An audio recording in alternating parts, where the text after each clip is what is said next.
We are done with Roger's era! What the fuck do you mean your biggest rival and you were having a goon-off? That's what y'all were fighting about? Luffy's out here feeding the hungry and freeing the slaves, and you're out here jerking your little dingling? He on fraud watch. And the reason he on fraud watch is because Roger's supposed to be the greatest pirate of all time. But right now, he ain't better than Rocks. He ain't better than Rocks right now. Because I like Rocks a whole lot more than Roger right now. I ain't gonna lie.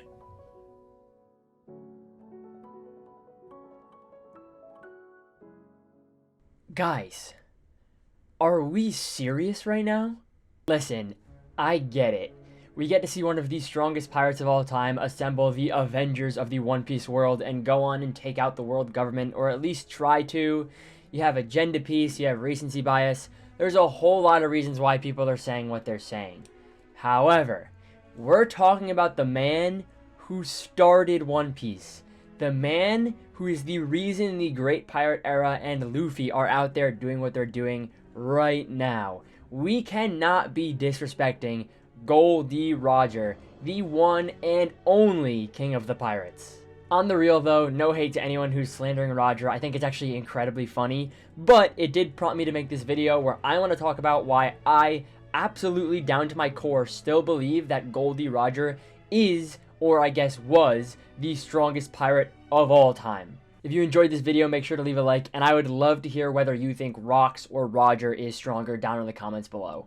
Before I start my whole spiel on Roger, I want to first say I really understand why a lot of readers are falling for Rocks here, because he is unexpectedly charismatic for what I was expecting in a potential villain for the story. The very first panel we got to see Rocks, I immediately thought he was going to be this scumbag just like his son, right? Because the way Oda introduced Rocks was that he is the father of Blackbeard. And although I still think he's evil because he's aiming to be the king of the world, which does have a negative connotation to it, I am very surprised by a lot of the qualities that he shares with our main character Luffy. And I absolutely think this is the reason why a lot of people are propping him up into this top 1 position, because of how charismatic and lovable of a character he is so far. Not only is Rocks looking to topple the world government, which is an entity that we One Piece fans have been trained to hate from all the way back in like Arlong Park, he also seems to share that quality with Luffy of protecting the friends he cares about, or at least not letting them get bad-mouthed. If you honestly go back and look at any scene where Shanks is getting bad-mouthed and Luffy's reacting to it,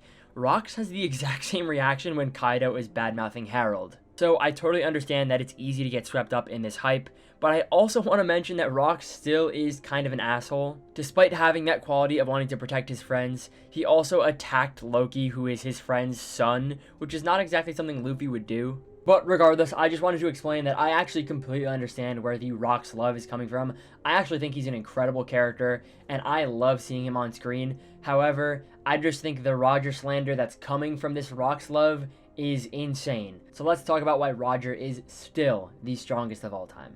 Firstly, what I think a lot of people do not realize is the timeline that we have seen Gold Roger's activities. After the Roger Pirates display last chapter where they're getting absolutely mogged by the Kuja Pirates, I once again understand how easy it is to slander their pirate crew, especially just because in name Roger has been propped up as the most influential pirate of all time, so when you see Roger on his knees begging for a woman, it's kind of a slap to the face. However, when I mention timelines, what I mean is, we've only ever seen Gol D. Roger in flashbacks at the very beginning of his career and at the very end of his career. When Roger fought Whitebeard for 3 days, he was just about to go and get the One Piece, and he had pretty much already realized how sick he was and that he didn't have much time left. And when we see Roger this chapter, we are still years away from the God Valley incident, which can be traced as the first event where Roger would make an insane name for himself as one of the strongest pirates in the world. At this point, he was just a formidable name in the New World. Now, you could totally argue that because we saw Garp and Roger clash in this chapter with what seemingly looks like Advanced Conquerors hockey, that Roger was still a big name at this time.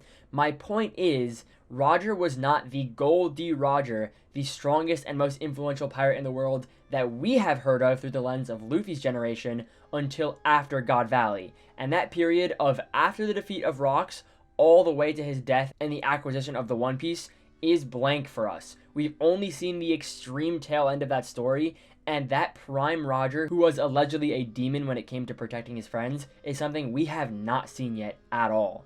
And regardless of whether or not we get to see the God Valley fight during this Loki backstory, I absolutely believe, down to my core, that Oda is waiting to show us that Demon Roger, the real strength that Roger had before he became the king of the pirates. In fact, I'm even going to go as far as to say all of this Rock's hype is going to be used in the future in a different flashback, whether it's Roger finding the One Piece or the real God Valley incident, to prop up everything that Roger was able to do. Can you imagine all the hype we're getting about how strong Rox is right now, how insane his ambition is, and how strong all the people that are gathering around him are, just for him to be defeated by a prime, demon-like Goldie Roger at God Valley? Oda absolutely understands the tool of hype in a story. He's one of the only authors who can deliver a line back in chapter 957 that says, there was someone that Roger and Garp had to team up to fight, and then deliver on that character introduction. And that's why I believe so much that Oda is not going to abandon the poster boy of this story apart from Luffy.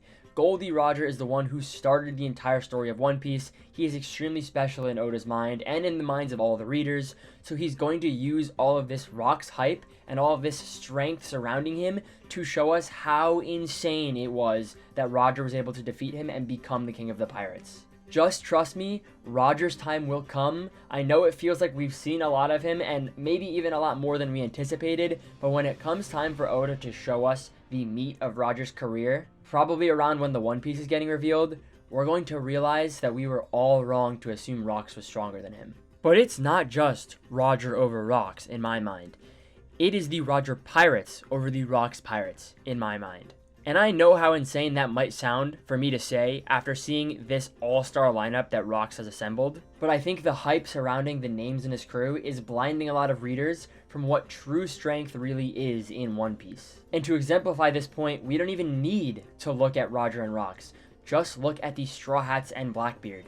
The reason the Straw Hats are one of the strongest pirate crews of all time, despite having some members who don't know hockey still all the way at Elbaf in the New World, is because of their trust, their loyalty, and their love for their crewmates. The power system in One Piece in hockey is such a beautiful thing at times because it directly correlates to the strength of your spirit, and when you have such a tight-knit group of friends who care so much about protecting each other, their strength absolutely shines. This is also why it's set up for Blackbeard to lose to Luffy. His crew is not tight-knit at all. They're a bunch of strong characters knit together by their own individual goals that just happen to be helping each other. It was the same with the Rox Pirates. They do not have that individual will to help protect their captain and achieve their dreams together, and that's exactly why they're going to lose to Luffy. In fact, it's exactly why Kuzan is probably going to betray Blackbeard and deal them a huge blow to their numbers and strength because they're not a tight-knit crew at all. It is the same with the Roger Pirates and the Rox Pirates.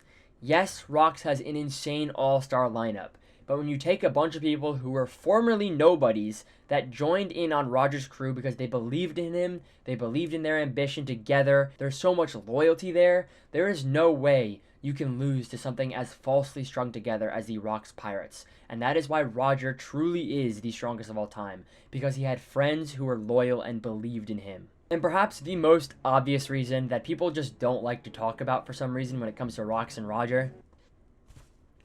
The man had a straw hat, dude. Do you understand what the straw hat buff means? The characters that define an era in One Piece have all had a straw hat. Luffy, easily, no one can argue, defines the current era of One Piece. And if you don't think he does now, there's no argument that he will at the end of the story.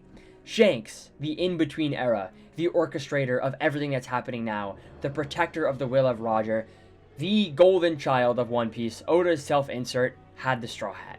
Goldie Roger, the one who started the story, the one Oda propped up as the most legendary pirate of all time, the whole reason the show that One Piece is happening in the first place, had a straw hat.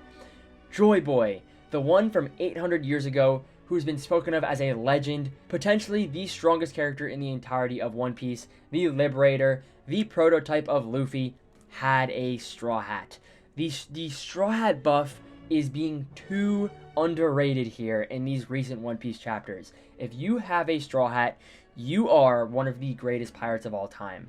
And it is insane to me that people think the previous Blackbeard of the previous era, the man with no straw hat, the man who is a rival to Roger, the greatest pirate of all time, think that he is stronger than someone who defined the future of One Piece. That to me is insane. I think people are getting caught up in the recency bias, and I truly believe that Goldie Roger was absolutely stronger than Rocks. Thank you for listening to my little rant. I'd like to once again say that if you think Rocks is stronger or you think Roger's a fraud, I'm not actually mad or anything. I think that is absolutely hilarious, and I think Agenda Piece is one of the most fun things to engage with weekly as a community, so I'm all for all the discourse. If you enjoyed this video, I'd really appreciate it if you would subscribe and stick around. I love having people to talk with about this stuff in my comment section. And speaking of comments, let me know what you think. Is Roger stronger than Rocks? Have we just not seen Roger's true strength yet?